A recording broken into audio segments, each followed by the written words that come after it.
Hello po, Master. Good morning mga boss. Ka-expect, mga kafuyon.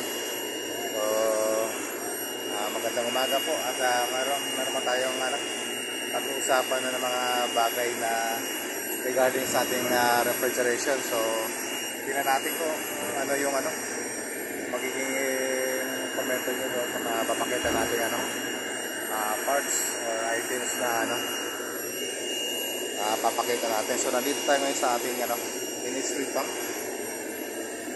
Yan po yung ating in-street pump. So dalawang in-street pump po yung yung ating equalizing line punta doon sa ating accumulator. Ito naman yung ating liquid line punta naman doon sa ating water chiller naman po. Doon po tumatakbo sa ating water chiller. Yan po yung pinaka-evaporator natin. So yan po yung nagpapalamig ng ating tubig. Ngayon, hindi naman po yan ang ating pag-uusapan. Dito po mga boss, so mayroon tayong mga gauge dito. So ito po.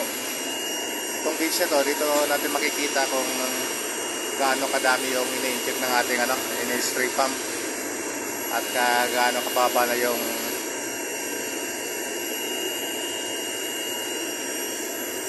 temperature ng ating in-spray pump, yung ating suction galing dito sa accumulator. Ngayon, diyan po natin makikita yan dito sa gauge na to. Ngayon itong gauge na to, naka-connect dito yan sa ating sa isang bagay na to, para siyang oil pressure switch. Pero hindi naman po talaga siya oil pressure switch. So makikita po natin dito pag nag-command yung ating yung switch na yan, iilaw po yan. So makikita natin dito kung papalo yung ating yung ating gauge, para makita natin kung gaano kadami yung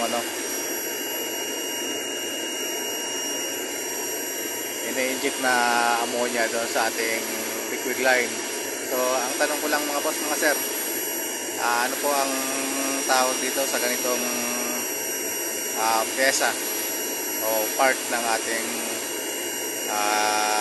in-spray pump,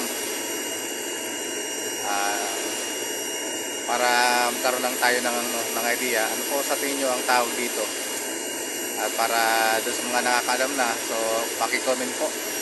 At para malaman naman po ng iba kung anong trabaho ng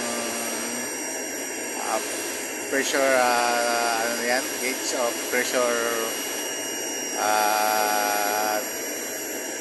different natin yan, para sa oil pressure. So para malaman naman ng iba kung ano po yung function talaga niya. So hanggang dito po muna at maraming salamat po.